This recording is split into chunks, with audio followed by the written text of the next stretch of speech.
बिस्मिल्लाहिर्रहमानिर्रहीम। अस्सलाम वालेकुम रहमतुल्लाहि व बरकातुहू। जी, जितने भी जट ज़मींदार भाई हैं, ये वीडियो उनके लिए है।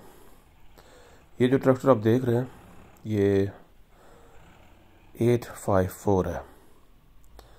ये सीपी कंपनी का ट्रैक्टर है। सीपी चाइना की एक कंपनी है जो YTO के इंजन इस्तेमाल करके सस्ते ट्रैक्टर बनाती है और तकरीबन दुनिया के बहुत सारे ममालिक में, ये 15 से 20 ममालिक में ये अपने ट्रैक्टर जो है वो सप्लाई करते हैं। ये ट्रैक्टर 4x4 है, जैसे आप देख रहे हैं। आज ये काम 2x4 पे कर रहा है। इसका 4x4 की जो है फ्रंट की जो गरारियाँ हैं वो टूट गई थी। वो मंगवा तो ली हैं, लेकिन दोबारा फ़िलहाल अभी डाली नहीं है। कुछ जो है मैंने गरारियाँ भेजी थी लाहौर में ख़ुद से बनवाने के लिए, तो इंशाल्लाह इस हफ्ते वो भी बन जाएंगी। तो अल्लाह करेगा हमारे पास एक मज़बूत और अच्छी सप्लाई हो जाएगी और आइंदा जो फार्मर, जो ख़रीदार हैं इसके, उनके लिए भी इंशाल्लाह आसानी हो जाएगी। ये 854, इसकी 85 हार्स पावर की वजह से इसको 854 कहते हैं और 4 का मतलब है कि ये 4x4 है। वैसे ये ट्रैक्टर जो है वो ओरिजिनली 90 हार्स पावर है। पाकिस्तान में इसको 85 हार्स पावर करके लेके आते हैं। इसके इंजन की बात करें तो इसका इंजन जो है वो 5200 सीसी है, जिसको दुनिया कहती है मीडियम ट्रैक्टर, और मीडियम में ये एक छोटा ट्रैक्टर है। YTO का इंजन इसके अंदर लगा हुआ है और YTO जो है वो न्यू हॉलैंड की फ्रेंचाइज है चाइना के अंदर, और YTO के ट्रैक्टर ओवर 100 से ज़्यादा मुल्कों के अंदर चल रहे हैं। एक निस्बतन यूरोपियन ट्रैक्टर की निस्बत एक सस्ता ब्रांड है, लेकिन बहुत ही अच्छा ब्रांड है। ये जो ट्रैक्टर हैं इनके जो YTO के, इनका जो अंदर इंजन है वो न्यू हॉलैंड का इंजन है। New Holland technology UK standard की। इनके इंजन के ऊपर एक आपको जहाँ स्पेसिफिकेशन लिखे होते हैं वहाँ आपको UK स्टैंडर्ड की भी साथ ही जो है वो लिखा होगा, नंबर कोड लिखे होते हैं, वो आप इनके इंजन की चैसी पतली के ऊपर देख सकते हैं। जैसे कि सब लोग जानते हैं कि न्यू हॉलैंड के जो इंजन हैं, इनके जो इंजन ऑयल है वो काफ़ी ज़्यादा होता है। जैसे इस ट्रैक्टर का इंजन ऑयल जो है वो 16 लीटर है। अच्छा, इसी तरीके से जो रेडिएटर है वो भी काफ़ी बड़ा है। आप कहेंगे आधा ड्रम उसके अंदर पानी आ जाता है। अच्छा, ये इंजन जो है इनके, ये टर्बो इंजन नहीं है, नॉर्मल इंजन है।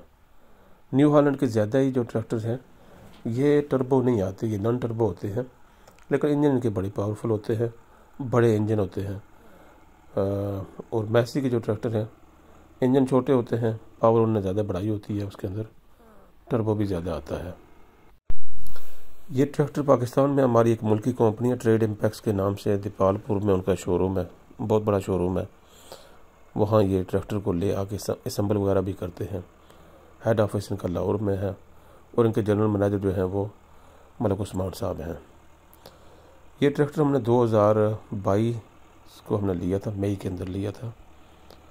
और शुरू में इस ट्रैक्टर ने हमें बहुत तंग किया, हमने पता नहीं इसको बहुत तंग किया, लेकिन आस्ता आस्ता हमें इसकी समझ आ गई और इसको हमारी समझ आ गई। अब अल्हम्दुलिल्लाह अल्लाह का शुक्र है कि अच्छे तरीके से चल रहा है। ब्लेड आप इसका देख लें, हमारे इलाके में इतना बड़ा ब्लेड किसी ट्रैक्टर के साथ नहीं लगा हुआ जितना बड़ा ब्लेड इसके साथ हमने लगा के रखा हुआ है। काम इसका आप चेक कर लें। अच्छा, इसके गियर बॉक्स की बात करें तो इसके गियर जो है वो 12 फॉरवर्ड है एंड मेरे ख्याल में 12 ही रिवर्स हैं, बोल गया अभी, या 4 रिवर्स हैं। अच्छा, इसके अंदर लो मीडियम हाई का ऑप्शन भी है गियर के अंदर। साइड शिफ्टर इसकी गियर है, प्लस स्टीयरिंग के साथ इसका लगा हुआ है, शटल गियर भी लगा हुआ है। इसका गियर बॉक्स बहुत अच्छा है। इसी मॉडल के अंदर 16 गियर वाला भी मिल जाता है, लेकिन वो थोड़ा ज़्यादा महंगा होता है वो ट्रैक्टर। ओवरऑल ये ट्रैक्टर बहुत सस्ते हैं, चाइना में बहुत ज़्यादा सस्ते हैं। आपको आराम से ये ट्रैक्टर जो है 10-12 हज़ार डॉलर का मिल जाता है।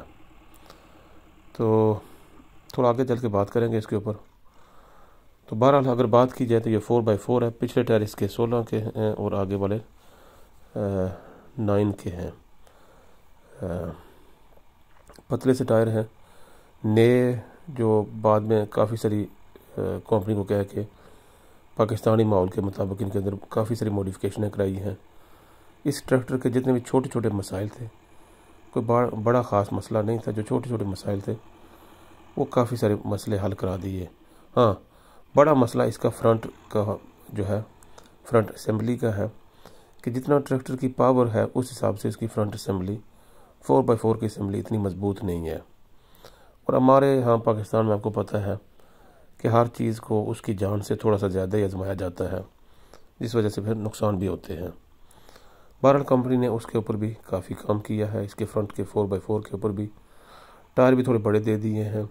बैटरी के मसाइल थे कंपनी ने हल कर दिए हैं। एग्जॉस्ट वगैरह इसका बड़ा कमज़ोर सा था, सिलेंसर, वो कंपनी ने थोड़ा मजबूत कर दिया। और भी छोटी मोटी चीज़ें बहुत सारी कंपनी ने चेंज कर दी हैं।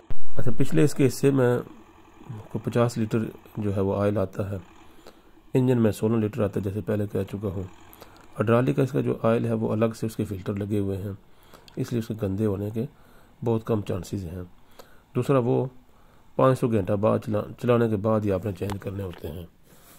इस ट्रैक्टर को भी आप आराम से 150 घंटा चला के, यही जो मुल्की हमारा ऑयल है उसके साथ इंजन ऑयल, तकरीबन 150 घंटा आप आराम से चला सकते हैं। और 150 घंटे के बाद, वैसे कंपनी 100 घंटा कहती है, लेकिन 150 घंटा भी चला के आप इसका इंजन ऑयल चेंज करें तो कोई इशू नहीं है। ऑयल स्टिल जो है वो क्लीन होता है, गंदा नहीं होता। लेकिन लोकल ऑयल की जो क्वालिटी है वो सबके सामने है। अच्छा, बाकी बात करें इसके बैक होंडा ट्यूब्स की, तो माशाल्लाह बहुत ज़्यादा मजबूत हैं। आज तक उन्होंने हमें कोई ट्रबल बिल्कुल नहीं दिया। हालांकि हमारा जो काम है वो बहुत ज़्यादा रफ सा काम है, पहाड़ी इलाके में काम होता है। आज तो ये वैसे ही ये आराम सुकून से ये कोठी के सामने काम कर रहा है और पोली मट्टी को जो है वो बराबर कर रहा है। लेकिन मोस्टली इसका काम जो है वो काफ़ी सख्त काम होता है। तो बैक जिसकी जो होंडा ट्यूब्स हैं माशाल्लाह बड़ी मजबूत हैं, हमें उन्होंने कभी कोई ट्रबल नहीं दिया। इसका जो गेयर होजिंग है उसने हमें बहुत ट्रबल दिया, वो क्रैक हो गया था। तो फिर कंपनी से रब्ता किया, तो कंपनी ने जो चाइना से इसी कंपनी का सीपी कंपनी का जो मंगवा के दे रही थी वो काफ़ी महंगा पड़ रहा था। अगर उसकी बात करें तो कम से कम वो 9 लाख रुपए का था। बहरहाल कंपनी से गुजारिश की है कि कंपनी कोशिश करे कि यहाँ लोकल जो है वो मैन्युफैक्चरर से मैन्युफैक्चर करवा ले, ताकि थोड़ी सी आसानी हो जाए फार्मर के लिए। ख़ास करके जो इसके ओरिजिनल स्पेयर पार्ट हैं, ख़ास करके जो बड़े पार्ट हैं, वो काफ़ी महंगे हैं। फिर शिपिंग कास्ट है, फिर ऊपर से जो गवर्नमेंट के टैक्सेस हैं वो बहुत ज़्यादा हैं। असल जो बात है वो गवर्नमेंट के जो टैक्सेस हैं, जिनके ऊपर आम जो फार्मर है उस बेचारे का ध्यान ही नहीं जाता कि जो मुल्की कंपनियां हैं जो मुल्क के अंदर ट्रैक्टर असेंबल कर रही हैं, उनको भी बहुत ज़्यादा जो है वो टैक्स देना पड़ता है। डायरेक्टली और अनडायरेक्टली आप कहें 60% से ज़्यादा टैक्स देना पड़ता है, जिस वजह से लोकल ट्रैक्टर भी बहुत महंगे हो जाते हैं। अब ज़ाहिर है बिजली जब बढ़ती है तो वो भी ज़्यादा कास्ट बढ़ जाती है, गैस की कीमतें बढ़ती हैं तो वो भी कास्ट बढ़ जाती है, डीजल की जब कीमतें बढ़ती हैं तो वो भी कास्ट बढ़ जाती है। और इस सारे के पीछे जो है वो हमारी गवर्नमेंट होती है। ऊपर से जब हमारी जो करेंसी के जो हालात हैं वो ऐसे ही हैं जैसे आप कहें कि किसी बस ऐसे मूडी बंदे के हालात, जो किसी को पता ही नहीं चलता कि 1 मिनट पहले कुछ और बाद में उसका मूड कुछ और होता है। मुल्क की करेंसी का बहुत ज़्यादा कमज़ोर होना और गवर्नमेंट के बेतहाशा टैक्सेस। फिर जो कंपनी ये ट्रैक्टर मंगवाती हैं, ज़ाहिर है उन्होंने भी 2-4 लाख रुपए कमाने होते हैं, इनमें से उन्हें भी अपने खर्चे निकालने होते हैं, क्योंकि उनको पता नहीं होता कि अगर आज हम 30 लाख का ट्रैक्टर दे रहे हैं तो दूसरा ट्रैक्टर जो है वो जब हम खरीदेंगे तो वो पाकिस्तानी करेंसी एक्सचेंज करते करते कहाँ जाके पहुँचेगा। इसलिए वो भी हमेशा डर खौफ में ही रहते हैं। बहरहाल अगर इसकी ओवरऑल क्वालिटी की बात करें तो लोकल ट्रैक्टर कंपेयर टू इसके उन बेचारों की जान ही नहीं है इसके साथ खड़ा होने की। काम तो दूर की बात, साथ खड़े होने से भी बेचारे शर्माते हैं। माशाल्लाह वेरी पावरफुल ट्रैक्टर है, एक मीडियम इंजन है। जबकि पाकिस्तान में लोगों को एक चीज़ सिखा दी गई है कि जो लोकल ट्रैक्टर 85 हार्स पावर हैं, चाहे वो मिलत के हैं चाहे गाजी के, वो बहुत बड़े ट्रैक्टर हैं। सारी दुनिया के ऊपर उनको छोटे ट्रैक्टर कहा जाता है। जितने भी ट्रैक्टर 5000 सीसी से नीचे होते हैं, ये सब ट्रैक्टर को छोटा ट्रैक्टर कहा जाता है। लेकिन पाकिस्तान में उनको एक बहुत बड़ा ट्रैक्टर बना के पेश किया जा रहा है। फिर उसी हिसाब से लोग उनके ऊपर लोडिंग करते हैं। लोडिंग जो उनके ऊपर लोग कर रहे होते हैं वो कम से कम 150 से 200 हार्स पावर के ऊपर या 250 हार्स पावर के ट्रैक्टर के बराबर कर रहे होते हैं। जो ट्रैक्टर कम अज़ कम 7500 सीसी होने चाहिए, उनके बराबर हमारे यहाँ ट्रैक्टर्स के ऊपर लोडिंग हो रही होती है। फिर जो मसले मसाइल आते हैं, आपको पता है, ट्रैक्टर एक दफ़ा जोर तो लगा लेता है, लेकिन उसके बाद जो फिर काम खोलता है वो सबको पता है कि क्या सूरत हाल होती है। कोई 2 टोटे हो रहा होता है, कोई 4 टोटे हो रहा होता है, और कोई बेचारा चक्कर लगा के सीधा वर्कशॉप के ऊपर चला जाता है। तो ये ओवरऑल सिचुएशन है हमारे ट्रैक्टर्स की। गवर्नमेंट से गुजारिश ये है कि जैसा ये ट्रैक्टर है, मीडियम ट्रैक्टर है, ये ट्रैक्टर हर किस्म की जो है वो बेलर मशीन चला लेता है। जितनी मीडियम बेलर मशीनें वो आराम से चला लेता है। हल्लें ये बहुत अच्छे तरीके से खींच सकता है। हमारे यहाँ तो 11 खींच रहा है, और अगर पंजाब में हो तो ये 17-22 हल्लें भी आराम से जो है खींच सकता है। इसी तरीके से डिस्कें वगैरह भी, इस ताकत का ट्रैक्टर जो है वो 28 से 30 डिस्कें भी आराम से खींच सकता है। मेनली है डीप प्लोइंग, जो हमारे यहाँ इतनी ज़्यादा नहीं है, जिसको होना बहुत ज़रूरी है। पंजाब में फिर भी कुछ ना कुछ चल रहा है, लेकिन हमारे यहाँ डीप प्लोइंग नहीं होती। हालांकि ये बारानी इलाका है। अगर यहाँ डीप हल लगे, और कम से कम मैं कोशिश कर रहा हूँ कि कम से कम 20 से 22 इंच लोगों को जो है वो हल लगा के दूँ जो 5 पाली है, ताकि ज़मीन के अंदर पानी स्टोर करने की सलाहियत पैदा हो और वतर काफ़ी देर तक रहे। ये बड़ी ध्यान से सुनने वाली बातें हैं। गवर्नमेंट की ये सारी चीज़ों का पता है, ये सारी चीज़ें गवर्नमेंट समझती है। इसलिए अभी आपने देखा कि हमारे यहाँ जो अभी जो सरकारी इदारे काम कर रहे हैं, फ़ौज का इदारा ज़राअत का काम कर रहा है, उन्होंने जॉन डेयर के बड़े ट्रैक्टर मंगा के रखे हुए हैं। इसका मतलब ये है कि गवर्नमेंट सारी चीज़ें समझती है, सिर्फ जानबूझ के कल्ली गुंगी लूली लंगड़ी बन जाती है जब फार्मर की बात आती है। तो हम गवर्नमेंट से गुजारिश करेंगे कि जैसे ये मीडियम ट्रैक्टर है, कम अज़ कम हमें ये मीडियम ट्रैक्टर जो है वो लोकली बना के दें।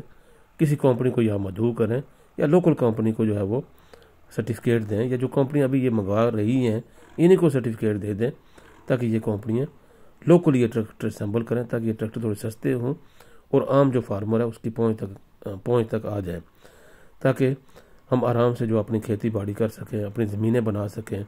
हमारे पाकिस्तान जब आज़ाद हुआ था, कम से कम 6 करोड़ एकड़ से कम उपवेश हमारे पास रकबा था, जो हम काश्तकारी कर सकते थे, जहाँ से फसलें ले सकते थे। आज भी तकरीबन 2.5 करोड़ एकड़ से ऊपर हम नहीं गए। तो ये बड़े अफसोस की बात है। जितना हम अरबों डॉलर हर साल बाहर ममालिक को जाके देते हैं सूद की मद में, इतना अगर थोड़े से हम अपने मुल्क के ऊपर लगा लें, अपने फार्मर के ऊपर लगा लें, तो मैं समझता हूँ कि इंशाअल्लाह हम बहुत ज़्यादा सालाना अरबों डॉलर जो है वो कमा सकते हैं। उम्मीद करता हूँ इंशाअल्लाह ये फ़ायदेमंद होगी ये चीज़ आपके लिए।